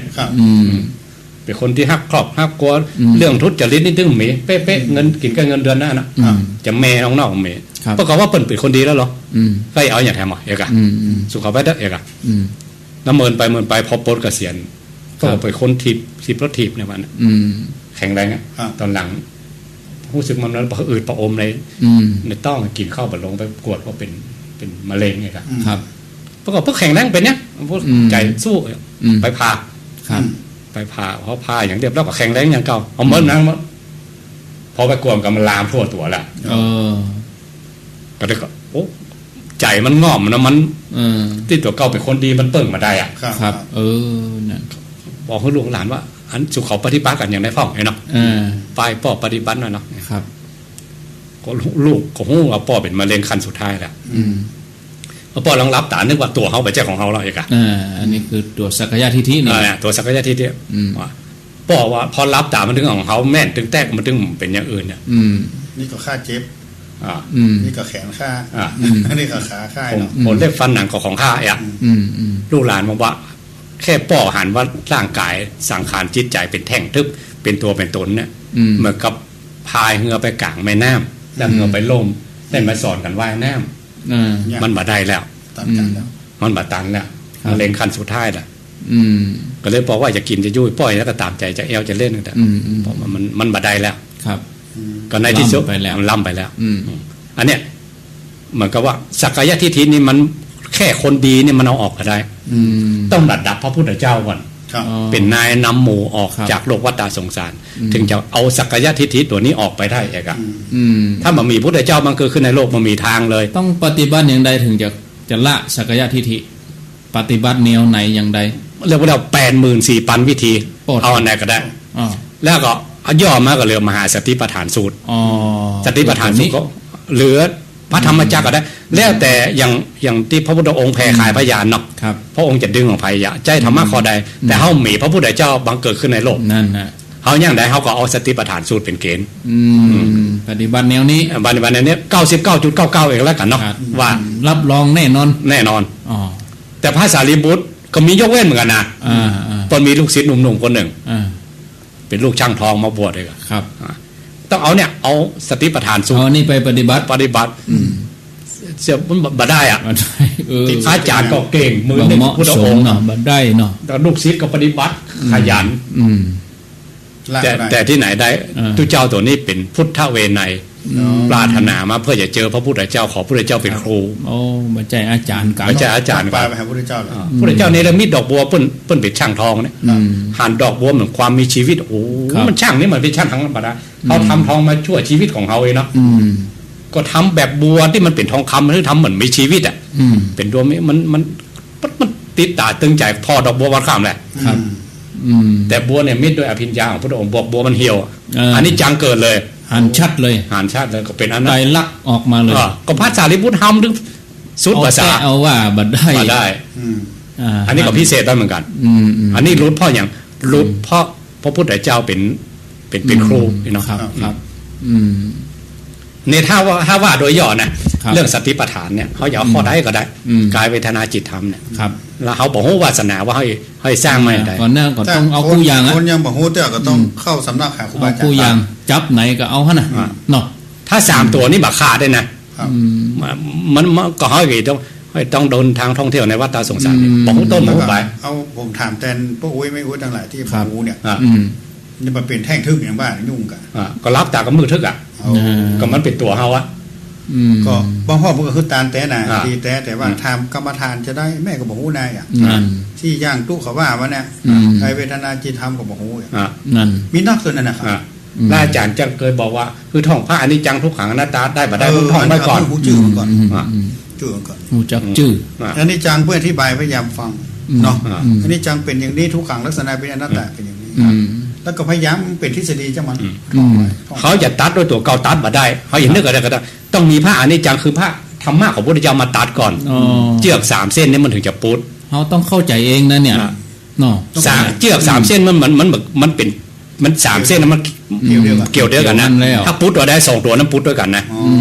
มันไม่ใช่สักกายทิฏฐิวิจิกิจฉาศีลพัพปตมะเนี่ยมันเป็นศัพท์พระบาลีเนาะอันนั้นก็ได้ขันนี้ว่าหันพระอนิจจังแล้วเพราะพระอนิจจังเกิดอันนี้ก็ปุ๊ดทันทีไปปาดเจือกไปปาดเจือกตัวนี้สักกายทิฏฐินั่นแหละความหันว่าเป็นตัวตนเป็นเขาเป็นเขาเอาตัวที่2ความลังเลสงใจเนี่ยเดี๋ยวบอกวันนั้นพูดใดที่คนถามด้วยว่ามันอยู่นะครับขึ้นชื่อว่าปุถุชนต้องมีต้องสงสัยต้องมีถ้าบ่มีกับตัวเองต้องเป็นพระอริยเจ้าต้องตัดสังโยชน์นี่ได้อริยเจ้านี่บ่สงสัยแล้วมีมันสวรรค์นรกมีจริงก่อเรื่องกรรมเรื่องเวรมีจริงก่อธรรมะของพระองค์มีจริงก่อเนี่ยพระเจ้ามีแต่ก่อถ้าอย่างนี้นี่สงสัยอย่างนี้นี่ก็คือทำนายได้เลยว่าถ้าเอาไงจะว่าเขาเป็นอย่างเนาะเขาก็เอาทฤษฎีมาว่านะว่าทำนายได้เลยว่าถ้ายังอยู่ปัจจัยเตื้ออันก็จะต้องมีคำถามในรายการอยู่ตลอดน่ากะก็ต้องมีก็เขาเอาตำรามาก็เอามาทำใดที่มีจิกิจฉาต้องสงสัยตานขันเข้าเวลาเราเข้ากรรมฐานนี่มันจะเป็นนิวรณ์เลยเนาะชอบเกิ้งไว้ไหนชอบใจง่วงฟุ้งสงสัยจิกิจฉานี่นะนิวรณ์5ตัวสุดท้ายตัวนี้มาเกิ้งใหญ่อีมันเอาหนังไปจะได้อย่างฮะเอาบุญน้อยก็อ่ะมันจะแม่นก่อนทำไปก็อย่ามาเจ็บไปติ๊กๆครับเขาต้องเชื่อมั่นในกุลแก้วสามประการเชื่อมั่นในครูบาอาจารย์นะมันถามทำไมมันต้องตอบเพราะอะไรให้มันครับนี่จะได้ก็ทำไปใจๆอ่ะบอกว่ามันต้องสงสัยเราบ่เลยวกมา สักแต่ว่าสงสัยหนอ มุ่นไปเนอะ ถ้าสงสัยเรื่องใดก็จ้างลงมานี่อันนั้นคือสงสัย อ๋อย้อน ต้อง ปีมา ปฏิความแล้วดึงความคิดนั้นเข้ามาเข้าหาเก้าเงามันคือสงสัยมันจะเรื่องพิษเรื่องทุกข์เรื่องอย่างก็จ้าง อย่างมันปีมานี่สงสัยเนาะสงสัยเนาะ มันมาจบ จบจบเรื่องนี้ไปสงสัยเรื่องใหม่ได้คำตอบแล้วก็เอาใหม่เหมาะ นั่นมันชอบตีแฮม แล้วบางอย่างพระสัมมาสัมพุทธเจ้าก็ว่าบางอย่างมันเกินจาก จีนไตไปแล้ว ต้องไปสงสัย มีพราหมณ์คนหนึ่งไปถามพระองค์อ่ะ ครับ ถามพันถามซอกๆแสกๆเนาะ อืม พระองค์อันนี้ถือว่าเขายกแบบภาษากำอูเขาเนาะ นี่มนต์ครับพระองค์ก็เทียบว่ามันก็มีหมอคนหนึ่งถ้าคนป่วยโดนธนูยิงมาพอหมอจะพาเอาลูกธนูออกแย่งกันเลย แล้วเดี๋ยวคุณหมอฟังผ่าไผ่เป็นคนยิงเขาไม่มีเรื่องมันเกลียดอย่างกับมันลูกธนูมันทำด้วยอย่างหัวธนูทำด้วยผู้ห่างมันทำด้วยอย่างมันยิงมาทิศทางใดวะนะฝั่งผ่าเตี้ย ฝั่งผ่าเตี้ยก็เจ็บอยู่ขนาดหมอบอกฟังละฟังอย่างบอกฟังรักษาก่อนข้าวถึงสมัยที่วางยาสลบบอกพาเลยมันจะเป็นผู้ร้ายเป็นผู้ดีก็ใช่ชีวิตมันไว้ก่อนเอาชีวิตมันไว้ก่อนจะเอาอย่างว่าเหมือนมูจะขึ้นตาแล้วกันแย่งขัวอะไรอย่างมันแปลงเบิ้ลแล้ววะฮะข้ามได้จะล่มไม่ใกล้อ่ะคนกับไปกับโซดอ่ะครับแบบโป้นสงสัยวิจิกิจฉาอันที่สามสีละพัตตปรามาสแปลว่าเตียวบะถูกคือเซนโพดที่บะถูกเนี่ยคือเอาบะถูกเตียวตังบะถูกต้องเตียวตังบะถูกต้องมันต้องมีเป้าหมายมันมีเป้าหมายก็ให้ไปว่าอย่างกรณีอย่างเขาไปประเทศอินเดียเนาะหมดที่มันเป็นชี้เปื่อยก็มีเนาะตัวเป็นขี้เต้าขี้ฝุ่นก็มีมันก็เป๊ะของมันนะมันก็ต้องบรรทุกของมันอย่างเพราะว่าศูนย์โยว่างเปล่าถึงจะทำได้บดต้นกับบดต้นของอันทำมาจากเลยต้องถามว่าศูนย์โยเขาต้องถามเป้าหมายเปิ้ลก่อนครับเปิ้ลก็มีของเปิ้ลผ่านทางของเปิ้ลแต่ศูนย์โยสำหรับมรรคผลนิพพานศูนย์โยสำหรับมีดที่ไปตัดต่าง3ตัวนี้โยดนี้ของเปิ้ลอาจจะมีเป้าหมายอย่างอื่นที่ไม่ได้มุ่งปัดตัดเหมือนเขาเราไปบอกว่านี่คุณทำบรรทุกไงมันโอ้บรรทุกจะได้ค่าเข่งขนาดนี้บรรทุกของเปิ้ลนะเนาะโพธิสัตว์เข่งกว่ามูนี่อีกแต่โพธิสัตว์เปิ้ลมาเอาผ้าไตรลักษณ์บ่เอาโพธิสัตว์บ่เอาครับบ่ฮู้จักไตรลักษณ์บ่ฮู้จักแต่ฮู้แจ้งเห็นจริงแต่มรรคญาณตัวที่ตัดบ่เอาเพราะว่าปรารถนาจะเป็นโพธิสัตว์เจ้าครับจะสร้างบารมีไปใจเปิ้ลปฏิบัติแล้วก็จ้างจิตมันไม่ยอมบกมาตัดนี่มาเอาเปิ้ลมาเอาจะฮู้แจ้งเห็นจริงก็บ่เอาละตำรานี่ไม่ก่อนที่จะได้รับพุทธยาบากรเรียกว่าอนิยตะที่จะขาดจากจิตเป็นนิยตาโพธิสัตว์สมัยได้เจอพุทธเจ้าชื่อว่าทีปังกาลสัมมาสัมพุทธเจ้านะอรหันตะคุณลุกโผล่ขึ้นมาแล้วเรียกว่าเป็นดาบทนะสุเมธาดาบทอันเรียกว่าสัมมาทาน8ข้อลุกโผล่ขึ้นมาว่าจะเป็นอรหันตาอรหันแจ้งหู้แจ้งเห็นจริงหมดละแต่มรรคญาณบ่มีว่าอันนั้นเกิดเตื้อตัดมาได้เพราะว่าอินดูต้องทำงานต่อไปอยู่ที่หมู่เฮาที่ตัดมาได้มาล่างอันไหนกันอินดูก็อินดูจึงเกิดหูตีบขึ้นมาในโพธิสัตว์ขนาดนั้นว่าได้ยินสัตว์ตะโลกทั้งหลายให้กันถึงโลกวัฏสงสารจวดเวลาไปเลยเนาะสัตว์ได้ที่เขาจะหูแล้วเนาะมันบ่ใช่เพิ่นได้ยินเขาให้กันถ้าตัวก็อย่าไปคนเดียวบ่ใช่จะเตี้ยวใครไปช่วยเขาอ่ะจะเตี้ยวเข้าป่าก็ดูสถานเขาเตื้อยเนาะเขาไปโต้ยเนาะถ้าจะไปเนื้อก็อินดูเขาอ่ะอินดูเขาพระโพธิสัตว์พระพุทธเจ้าทีปังกาลสัมมาพุทธอุปมาว่ามันกับโพธิสัตว์เนี่ยเตียวไปถึงฝั่งละพอถึงท่านแล้ววายปีกบ่ขึ้นฝั่งปีกมาแปลงสำเปาก็โขนไปแหมใหม่ขนเหือเอาหมูนี่ข้ามไปแหมอันนี้แนวคิดนี้ให้ไปทางมหายานมันจะเอาอันมหายานกับมหายานนี่เป็นโพธิแต่พระเจ้าเขาก็มีเจ้าพุทธวงศ์ก็มีครับมหายานคือยานใหญ่เทียบตัวนี้ครับเปาลำหลวงนะองค์ดาราเขามือเนี่ยก็พระเจ้าอันที่ปังกาลสัมมาสัมพุทธก็ยังบักคัดอ่ะก็ยังบอกไปกับบัดเดียวเนี่ยอย่าไปช่วยอย่างคนหลังๆอย่างบางน้ำพอหน้าคนยังไม่บักคัด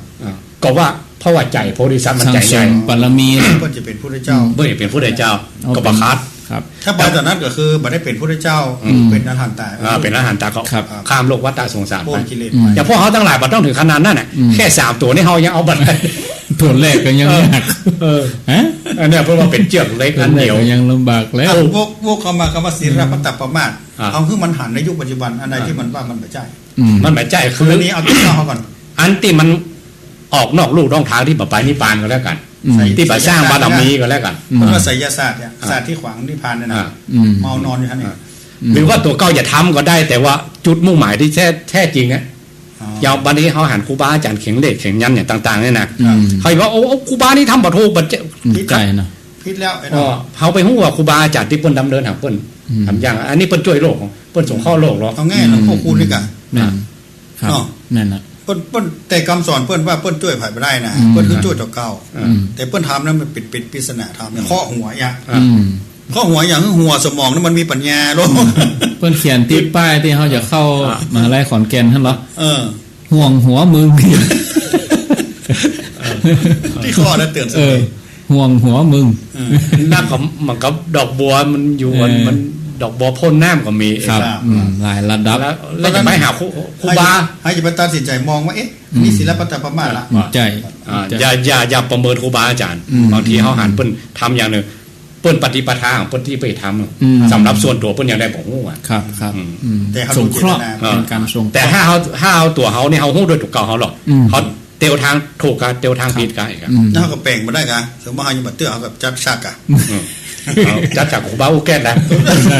ได้อย่างว่าไปมาก็ลองเขาปานไม้ไปปรุงหมอไผ่กันก็ยุ่งกะก็ต้องไม่เดือดร้อนเขาเลยมันต้องปานน่ะคล้องแข่งไปได้โคตรจัดฉากก็ไม่ได้ได้ก็ได้แบบจริงมันบัดแต้ให้ตัวเก่าครับเนาะพูดถึงยุคนี้ข้อหัวหลวงพ่อคุณนั่นแหละเขานั่นกันใครจะไปเขียนแบบหลวงพ่อคุณไม่นั่งของยองคอยอกอ่ะนั่นเอายังหลวงปู่เข้าไม่ได้แน่หลวงปู่ทองเขาไปเป้าวีข้อหัวเอาผมวันนี้นะเปิดข้อนะถ้าไปเปิดข้อกันแล้วใจแค่อย่างเขาไปข้อใครไม่ได้ได้เหรอผมมาเต็มจังผมไปอันนี่ลูกเลยหัวมันเป่งว่าเลยเนาะจุ่มเพราะแต่ถ้าว่าสิ่งนั้นนี่ผมวันโยกคือว่าถ้าครูบาอาจารย์เพิ่นถึงตีแล้วองค์ใดองค์หนึ่งไปมันดึงแบบมีความว่าคล่องใจแต่เจ้าฟังไอ้ที่เขาสัมภาษณ์กันในทีวีครับแม้แต่ฉี่แม้แต่เยี่ยวหลวงพ่อคูณเขายังบอกฟังนะตอนเพิ่นอยู่ห้องยาใส่ไม้มาแตนเจริญปอนใส่ที่12คงจะได้ซาวเนาะซาวแล้วจะยก3ลูก3พระองค์นี่มีติสอนใจเจ้าอยู่ดิ้นนะอ้ายไปบวชอ้ายเป็นอรหันตาครับหันอ้ายมีปฏิปทานเยี่ยมยอดเลยเนาะให้เป็นอย่างอี้พ่องให้เป็นเพื่อรับอ้ายกับโจรโดยครับมาบวชด้วยกันบวชบวชแล้วบวชเสร็จเรียบร้อยก็ท่องอย่างเขาไปจำสักอย่าง3 เดือนนะได้หน้าลืมหลังได้หลังลืมหน้าเปิดห้องมาสอบมาเรียบอ้ายแล้วก็บอกว่าสปีก็ไม่ได้ปึ๊บขนาดนี้ก็สิเก็บปะอย่างอ่ะน้อยใจให้อย่างอ่ะให้ก็อินดูตัวเก่าพญาแต่ว่าพระองค์เจ้านะพระองค์แผ่ขายไปยันเข้าไปแล้วพระเจ้ายังมีเนาะแผ่ขายไปยันให้อย่างนี้ผ่านหน้ากุฏิพอดีก็ได้ฤทธานุภาพของพระเจ้าครับถ้าตามภาษาบ้านเราให้อย่างเนี้ยครับบวชเพื่อผายอุทิศเพื่อผายเองอ่ะผมจะซิกแล้วให้ไล่หัวปึ๊กเนี่ยเนาะของหูตัวเก่าว่าตัวเก่าปึ๊กน่ะแล้วยังไงพระองค์ว่ายังไงเอาผ้านี่ไปเองอันนี้ย้อนขี้เก่าบนเนาะย้อนจัดผ้าขาวนี่ไปก็ว่าคำเนี้ยครับราโชระหานังราชังระหาติ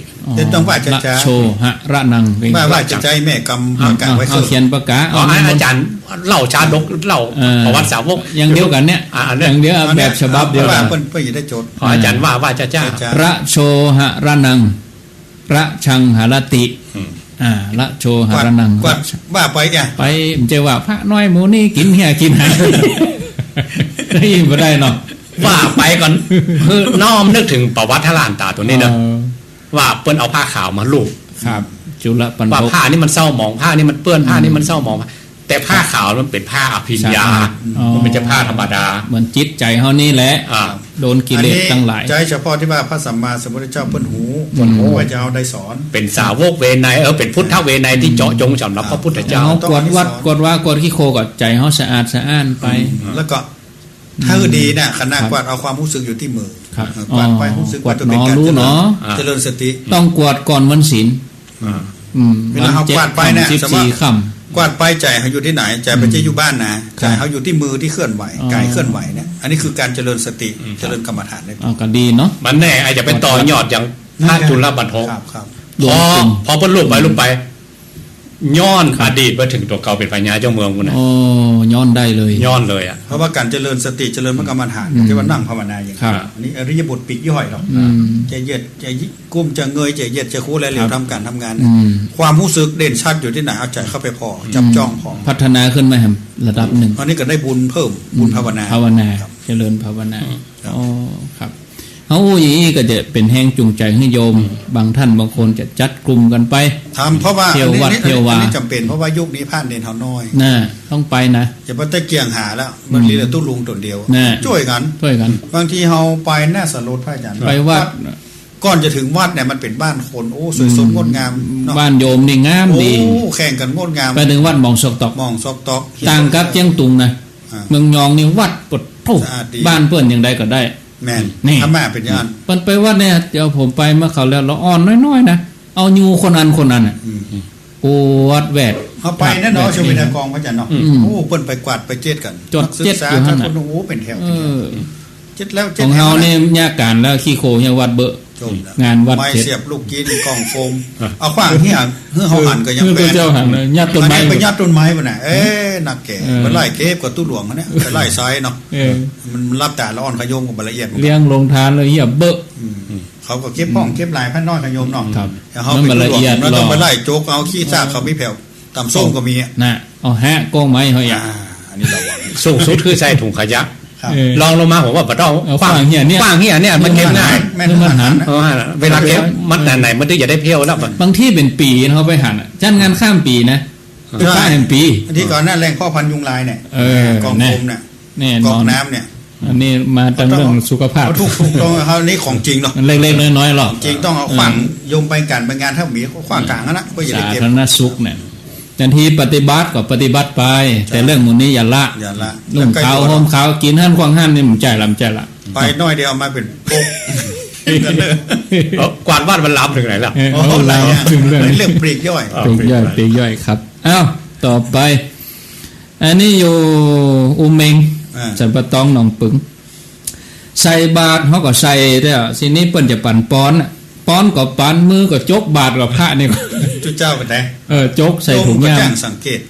อันนี้ดีเหมือนกันนะโยมสังเกต จะได้เตือนพระ บอกเปิ้นกะบอกเปิ้น ค่อยอัน ปั่นป้อนทั้งแล้วก่อน แล้วก่อนก็จบ หน้าใจเขาบ่ม่อนเนี่ยมันจะดีกับบ่ดี มันก็ เขา มัว ขึ้น น้อยแน่ ฮะ มันอดสงสัยละสงสัยเนาะอย่างที่ว่าเอ๊ะล่ะ ก็มีเหมือนกันเราถามเหมือนกรณีอย่างเดียวกับโยมเนี่ย อืม เนนเป็นขยม เนนทำหน้าที่เป็นขยม ตีกล้อง บ่ สปายย่าม คือใส่บาทแล้วโยมว่าย่ำตันบันปอนเน้นจกตัวอ่ะโยมก็ว่าอันบุญโยมถ้าอย่าบาเต็มเนี่ย เปิ้นยังไม่ได้ ก็ใส่ในบาทเต็มแล้วเน้นก็จกออกจก โอ้ ออก ถ้าเอาไปบินทบาทหลายก็จะเป็นต้องจกเว่ย แข่งกับเวลา ๆใช่ คนอื่นจะใส่ มันปอนแล้วมันตันละมันหนักมันโยนจะตก โยมเพิ่นสังเกตขนาดแต่ รู้จักมือเขาแล้ว เล็กๆน้อยๆ จะได้พระอาจารย์ แต่ว่ามันบาเต็มใจบาสัมปันโนนะ สัมปันโน ไม่ให้ปอนแล้วอย่าง อันนี้ก็เตือนครูบาอาจารย์ ครั พ บ ระสงฆ์องค์เนรเฮาเนาะ ครับ เดี๋ยวเราสู่ปันป้อนนึงแล้วก่อนเด้อ อืม ฟังไปอย่างอื่น บอก เด้อ เขาเปิ้นกัน พ เนาะ ระเจ้าบางโดนบินพระบาทตายที่คือที่แปด ลอย เนี่ย ไปบุญเนาะ พอมีเหมือนกันนะไว้พ่อเพ่ เอาง่ายๆว่าศรัทธาเปิ้น ประณีตเนาะ อันอย่างเขาเปิ้นทำมาหากิน อืม ยากลำบากอยู่แล้วว่าจะได้แต่ละ มา บาท ชิ้นหนึ่งอีกนะ ชิ้นหนึ่งบาทหนึ่งก็ปองยกขึ้นเก้าขึ้นหัว ย้อม ก็อยาก ใจเขาหน่อย ก็อยากจะหันผลกินผลต้านของตัวเก่านะ สมบูรณ์เรียบร้อย เรียบ ร้ ร้ อ อย ย แต่สวยดอกนะพระอาจารย์เอาโคนเพิ่นแปลงแง่ ขวางสองหน้าฮะ เอา นี่ ไปเก็บมาบักเก็บอ่ะ เออ เอาขว้างสองหน้าเอาก็สั่งมาอย่าง เออ เพิ่นแปลงแง่มาขว้างอันนี้ ผมเนี่ยเอาไว้จนเหี่ยวเนาะ โอ้เฮามาถ้ามาใส่ เหี่ยวไม่ได้ก็เอาขว้างมาอัน เพิ่นก็เอาขว้าง นะ หรือบางคนมันนั่งในน้ำเป็นขวด อืม ผ้ากางมาใส่เรา อืม มาแบบไปขว้าง ติวนักกันเนาะ เขามันนักอ่ะเนาะ เออ บ่เต้าแกนเนี่ย อืม โอ้นี่อะไรบรรลุบรรจุนก็จะเป็น แล้วถามมาเนาะอันนี้เรื่องใส่บาตรถามเต้นเหมือนกัน จะได้ สมมติว่าเฮาบินทบาทมาหั่นแล้วโยมก็ใส่บาตรหั่นละปั่นปอนจากเฮาของฮู้ปอนโยม มีคนมาขอจะกินหั่นเนี่ยแล้วเอาฮื้ออ่ะ อันนี้บางคนใจตรงนะพระ เอาฮื้อซองหน้าโยมแม่น่ะโอ้ยอ่ะของต้านเฮาแท้ๆอ่ะ ผู้สาไปตานจัดมอนด้วยประตูเจ้า ไปฮื้อซองหน้าเนี่ยเอาไว้หน้ากันจะน้อยก็เอาตามมารยาท น้อ เนาะ งโยมผ่านโยมเห็นหน่อย ไปบวกกันทั้งหน้าปะ เนาะ ต่างเข้าวัด ถ้าอู้ถึงเรื่องต่างกรรมต่างวาระมันได้บุญตอนที่รู้จักมือ รู้ แล้ว มือ แต่มัน แล้ว ใจมันเหมือนยอม ม่วนนะ อันเนี้ยก็ อันเนี้ย อันนี้ เป็นความละเอียดอ่อน ละเอียดอ่อน ที่เราควรจะใส่ใจทั้งผู้ให้ได้ผู้รับ เล็กๆน้อยๆ เจ้าเขาก็ใส่ใจน้อยอย่างว่านะกัน นักบินทบาทไปแซงกันนี่เหรอ นั่นก็ซ้ำแน่ ฮะ บ่ใครมอง อันนี้เปิ้นเล่าว่า ครับ อันนี้เหมือนกันหรอกอันในเวียง บินไปน่ะ มันถ้าบ้านนอกเนี่ยมันบ้านไหนบ้านโหลดสถาน มัน สถา ส บัน ถาบันสถาบัน แต่ถ้าในเวียงเนี่ย จอน เนนมันพอหรอกที่ไหนมี เล็ง สองสุดละตุลุงเตียวตาตุลุงจ้าเนาะ เล่งสปีด ตุลุงเสียวเนี่ยตุลุงหวานเนี่ยน่ะเนนมาแซงอันนี้ได้นะมันก็ต้องเข้าคิวกันกันกันเนนกับเสียวตุลุงอ่ะยังมาแจ้ตุลุงเอาว่าตุลุงก็ขาดภาษากะ ได้คนเก่า ได้คนเก่า พอกันไป เน้นมันมีภาษาหรอก นี่บินทับเส้นทางลำบากวางก่อน มาตกลงกันก่อนถึงนานพลาน้อยเนาะ วันนั้นก็บอกก่อน ก็บอกเปิ้น ได้ว่าถ้าปันปอนได้คนที่แค่อีก แต่ถ้าเขาจะยกใจเขาขึ้นสูงอำนาจคือรุด วางใจ รุดมือเขาไปแล้ว วางใจ ครับเอาสันประซักสันทรายอันนี้แม่ก็เวลาตานหันเข้านี่ถาดเดียว มาได้แบ่งเป็นถุง สวยหลายอันเลยแม่นี่ตานเป็นอย่างเอาอย่างใด อันนี้ผมจะถามก่อน ครับ ความรู้สึกของคนเนี่ยอย่างแม่เนี่ยเอาหูเลยเปิ้นคิดว่า เป็น ตา คน เนี่ยคนตายเหมือนกับมันลาถ้าเอาเป็นปุ้นเป็นส่วนหรอก ติ้วไปเป็นอย่าง เพราะว่า เป็นอย่าง มันจะมีโคศกว่าเราติ้วไปปุ้นแล้วเด้ออย่างก็ฟังหรอก ครับ ประเด็นนี้ญาติคนนั้นคนละตา ได้ไป ติ้วสั่งไปแล้วอย่างก็ฟังใจคนเหมือนว่าโอ้ถ้าใจย่านแต่ จะได้ของชิ้นนี้ ก็ ไป ว่าถ้าว่าคนนี้มันก็ต้องพร้อมเพื่อได้ไปส่วนหนึ่งทีนี้ถ้ามาใส่ขันโตกเด็กมันจะลูกกันแหละ ครับเพื่อนอย่ามาซูมกันนั่นกะ มันต้องนักตัวไหนยังปีใหม่แล้วสังขารลองเนี่ย น่ะ ผมเคยได้ยินคนเท่าเขาเรียกว่าปอดดูสังขารมันปกล่องตกแจ้งไปแจ้งลูกนะ ลูกพอละ ลูกพอว่าปูสังขารมันล่องไปนะมันตั้งโปรแกรมไว้ในจิตอ่ะ ครับ เป็นอย่าง ต้องอย่างนี้ มันจะปกอายุมันจะปกสังขารปกอย่างล่องตรงไปเวลาเนี่ย เอาง่ายๆอย่างเช่นว่าแม่หน้านี่แมงมันจอมเนาะไม่อุ้ยมากหรอกพ่อมันก็ตา ดามา หน้าเฮ็ดทอบใกล้ เห มือนกับว่าเพิ่นอยากได้กินเนี่ย ครับ แล้วที่จริงมันเป็นยังไง ปูดจากู ที่จริงไอ้ยังก็ได้ที่เป็นตานะบารมีเขาได้เต็มตอนนั้นละแต่ว่ามันมีแต่เหมือนกันนะครับ บางคนเกิดมาล่ำรวยพ่อตาหน้าบารมีแต่ส่วนประกอบอย่างอื่นบ่พร้อมถ้าคนที่มีความปราณีตในการฮือตานะมันจะมาพร้อมกันหมดเลยรูปสวยรวยทรัพย์นับวิชามารยาทชาติตระกูลคุณธรรม พร้อมกันเลย พร้อมมันมาทีเดียวกันหมดเลย จิกปิกที่ไหนไปป้อป้อนหมดเนาะเปิ้นปะได้ตัวเราได้ ถูกหวยเห็นไหมเนาะคุณรวยแล้วรวย ขึ้นไปแถมมันมาคุณธรรมก็มีอ่ะ เปิ้นทำของเปิ้นมาแต่ อู้ม่วนเจ้าวานงามเนี่ยมันมีให้มันไปข้ออย่างทีเดียว ทุกอย่าง อันนี้ถ้าอันนี้อู้ถึงแม่ว่าแม่นี่เพิ่มความปราณีต เพิ่มความปราณีตของการฮือตา ใส่ใจที่จะแบ่งเป็นปุ่นเป็นส่วนจากสวยดอกสวยเดียวก็มี5สวย6สวยน่าจะได้ว่ะถึง2อย่างเนี่ยตาหน้าบารมีนี่ได้เต็มๆเหมือนกันหมดอ่ะแต่ความปราณีตนี่มันไม่จะต่างกันอันนี้สูงเรื่องความปราณีตเอาไงอย่างสมมติว่าตาล10คนพาบัดเต้า10กีบกับบัดเต้าแกนเดียวตาล10คนมันต้องพาอันนั้นจะดีเอาอย่างใดดีและกรรมเวจัดสรรอย่างไรกับโหที่ความปราณีตของที่ตัวเองทำด้วยความปราณีตนะบัดเต้าจะเป็นได้เป็นบรินในตอนแหละก็เขามาปั่นปีใหม่มันถึงเหลวแฟะเนาะ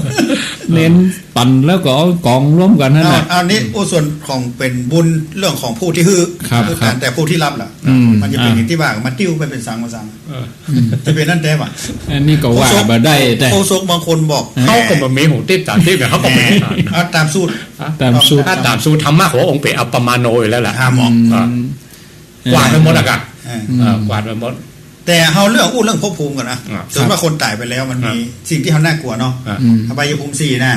เปรตอสุรกายสัตว์นรกสัตว์เดรัจฉานเนี่ยแล้วหมู่ใดที่มีมหาของตาได้เพศต้องปรัตทัตตูปชีวิเปรตอย่างเดียวที่มันอดอยากที่มันใกล้อย่ามดกรรมละจำพวกอื่นก็ไม่ได้น่ะแล้วที่มันรอก่อนจะไปสู่สภาวะทั้ง4นี่มีก่อนต้องใจกรรมท่านก่อนกรรมอย่างเขาว่าตายแล้วประเด็นมันอยู่ข้างหน้ามันบ่ได้ไปอ่ะเขาว่าเอาคนเดียว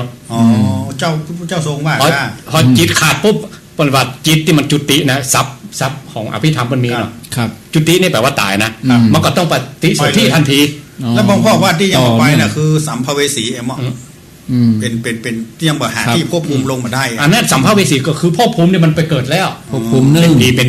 มูผีมูสางแล้วมันอาจจะเป็นอสุรกายนี่แหละมันไปเกิดแล้วแต่มาเกิดเป็นผีเพราะนั้นทำความเข้าใจกับคนที่นึกถึงญาติเขาตายไปปุ๊บเนี่ยมันมีอยู่ที่น่ากลัวคือ4อย่างที่อยู่ที่ไปแล้วตายแล้วเกิดเลยเนาะเกิดเลยทันทีมันมีช่องว่างสมมติว่าประเด็นนี้จะไปเป็นเดรัจฉานเนี่ยมันจัดสรรเลยกันจัดสรรเลยกรรมที่เขาทำไว้มันต้องรอเดือนจุดนี้เรียกว่าอาสันกรรมจิตสุดท้ายน่ะขาดผู้ปฏิสนธิเลยที่เขายังว่าประเด็นเนี่ยรอพิจารณาคดีไปปีแล้วล่ะประเด็นลูกมาเกิดหลานเกิดว่ามาพ่อมาเกิดเดี๋ยวนี้นั่นจะเชื่อได้นักก่อนอาจจะเป็นจริงเพราะโลกแห่งอุปทานมันมีหรอกมันยึดมั่นถึงมั่นน่ะก็มาหาสายเลือดเดียวกันแต่ช่วงที่มันยังไม่ได้มาจะไปเวียนอยู่ในภูมิอื่นมันไปเกิดแล้วเกิดที่อื่นแล้วมาเกิดแล้วมันเสี่ยงอายุไขของมันแล้วอาจจะไปเกิดเป็นอาจารย์ที่มีอายุสั้นสัก9 วัน10 วันเอาอย่างนางมาริกาทำบุญมาชั่วชีวิตเพราะอาสันกรรมเกิดไปโต๊ะมรณะนะที่จริงอายุของมรณะนี้เป็นกรรมเป็นกันนะแต่เพิ่นโต๊ะได้7 วันแต่บุญวันนักพอ7 วันก็โปนเลยอย่างโปนมาก็มาเกี่ยวเป็นเทวดาเลยทีนี้ว่าเพราะอย่างนั้นที่เฮาก็บอกฮู้ว่าญาติให้ไปเกิดเป็นอย่างเรื่อง4 อย่างนี้ก่อนเนาะที่สูงก็ประหำหัวมาแต่ทีนี้ว่าเขาทำคือการว่ากลัวเพิ่นเป็นนั่นเนาะหรือว่าถ้าอย่างอื่นนี่ก็ต้องชดใช้วิบากกรรมก่อนแล้วก็มาหาบุญที่เฮาคือกันสมมติเขาตายกันเข้าแล้วมันไปเป็นสัตว์เดรัจฉานอย่างมันก็ต้องมาอนุโมทนาก่อนนะถ้ามันบ่ได้อนุโมทนาของนั้นจะบุญเนี่ยปิ๊กมาเขามันจะมาในรูปใดก็บ่ฮู้รูปสวยโดยทราบมันยังไงอันใดหนึ่งหอมใดหอมหนึ่งบางทีอาจจะมาหมดแล้วแต่บุญเพราะนั้นว่าการทำอย่างนี้บ่ต้องไปกังวลเรื่องคนที่จะรับเกินครับแต่คือว่าบุญเนี่ยมันเป็นของเราเต็มๆยิ่งถ้าพ่อแม่ศรัทธาทำด้วยความประณีตเกิดมาจะตีได้พบได้เกิดได้ของประณีตแต่เนี่ยคนที่ทำบุญด้วยปริจาคะคือทำเพื่อละกิเลสมันเนี่ยส่วนมากถ้าอย่างเขาทำหาพ่อแม่นี่เป็นแล้วว่าทำบุญแบบปฏิการะก็หวังนะระลึกถึงกุลของบรรพบุรุษแม่ไม่ใช่หวังเพื่อกำลังจะความตนีที่มีแต่เจตนาเพื่อตั้งเพื่อว่าอย่าอุทิศไปหาพ่อหาแม่แต่มูจิตอาสานี่มันบอกคำนึงถึงมันนั่นเนอะมันจะช่วยคนนะยอมอยู่ช่วยคนหลายมูจิตอาสาเนี่ยนะจะละกิเลสก็อย่าต้านหาพ่อหาแม่บอกเกี่ยวกันอันนี้ก็มีนะอันนี้ก็มีอ้าวคำเนาะสายที่16อันนี้อยู่บวกก่อ5ป่าช้างถามเรื่องงั้นเพิ่นเอาปิ่นโตมาตกปิ่นโตมาตกมาแรงแล้วก็มาเจ้าก็มีคนเอาไปส่งเฮาจะได้บุญก็คนมาตกจะได้บุญคนมาเก็บคนเอาไปส่งก็ว่าคนใส่ก็ว่าคนได้ฉันบุญมี10 อย่างแต่ผมท่องมาเสี่ยงนะครับอันแม่นี่ได้ตานะบารมีเต็มคนที่มาตกนั้นได้วายาวัจจะไม่คนละเคาะคนอันไปคนละอย่างไปนั่นเน้นเนาะทุกเจ้าปั่นปอนนั่นก็ได้อิ่มนะกะเขาจะไปอันนี้มันเป็นธรรมเนียมโดยนะบางบ้านตู้เจ้าเปิ้นบักกุมบาทเปิ้นจะโตปินโตแล้วไปรวมอยู่บ้านใดบ้านหนึ่งแล้วก็มอบหมายให้คนนั้นไปเก็บแล้วไปรวมแล้วบ้านนั้นแจ้งมาตู้เจ้าก็ไปหาบ้านนั้นไปเป็นธรรมเนียมของเปิ้นแต่ถ้าผมแย้งว่ามันบัดสัมปันโนได้ก่อนมาได้ปอนแต่อันนี้เอาธรรมเนียมมาปอกไว้กับความสะดวกมันคนละอย่างความสะดวกตรงกันข้ามว่าอันนี้ส่งสมมติว่าแห่บ้านนึงเพิ่นไปบิณฑบาตถึงหน้าบ้านอย่าเอาธรรมเนียมของแต่ละบ้านไปข่มมาเหมือนกันแล้วเปิ้นอาจจะเกิดการเปรียบเทียบนี่ไงพวกเปิ้นอาจจะทำมาหลายเจนละหมู่บ้านนั้นเนี่ยสืบทอดกันมาถ้าตัวก็ไปแหวกมัวแล้วมันมาม่วนแล้วเพราะผมว่าโยมต้องเกิดหันกันเปรียบเทียบว่าหมู่บ้านนั้นเพิ่นยังบิณฑบาตหมู่บ้านนั้นอย่างนี้บางทีตัวเจ้าน้อยจะมาบิณฑบาตกับต้องวัดมาต้านเข้าหาหมอก็เดี๋ยวเขาอยู่มาซอครัวแหละกองคมเลยเนี่ยกรรมคำว่ากรรมว่าบริบทมันมีที่ลงเนาะเนี่ยใช่มันต้องมีที่ลงแต่ถ้าเอาเรื่องเขาเกี่ยวกับบริบทตรงนี้บอกว่าถ้าว่าเขาจะขึ้นมันปีตีเพิ่มเนี่ยเขาอย่าเอามันก็ภาษาเดียวกันนึงมันใจคนทั่วโลกอย่างภาษาฝรั่งเนี่ยมันมาได้บางทีเพิ่นก็มีภาษาถิ่นของเปิ้นอันนี้ทำเนียมท้องถิ่นเปิ้นเป็นอย่างเอี้ยแล้วเอาทำเนียมนี่ไปเต็กเปิ้นเนี่ยมาได้ถ้าโยมเขาได้แนวอื่นเขาก็ต้องแสวงหาออกไปแหมเขาก็ไปหาว่าที่เปิ้นทำอย่างนั้นเองถ้าใครเบิ่นเขาเนี่ยยิ่งเหมือนแล้วเขาบอกเขาได้ยินปอนเขาก็ไปตามถึงที่วัดบางโอกาสหาโอกาสไปตามได้ปอนโดยเพราะว่าพอบรรยากาศเปลี่ยนความรู้สึกก็เปลี่ยนสังคมในหมู่บ้านก็จะไปละเปิ้นทำเนี่ยแต่เขาอยากจะพิเศษของเขาก็ไปที่ตั้งห้าของเขาแล้วใจได้เกณฑ์ได้อย่างถูกต้องมีคำว่าอย่างเปิ้นว่าอัน บ้านตัวเก่ากับบ้านละอย่างนี้นะ อ้าวต่อไปอันนี้อยู่สัน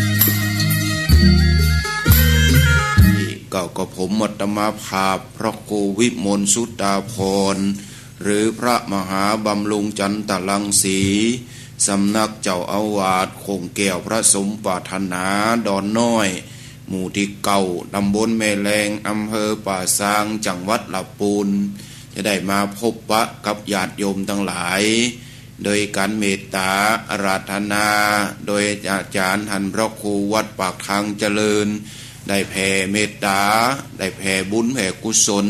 เพื่อเป็นการเผยแผ่พระพุทธศาสนา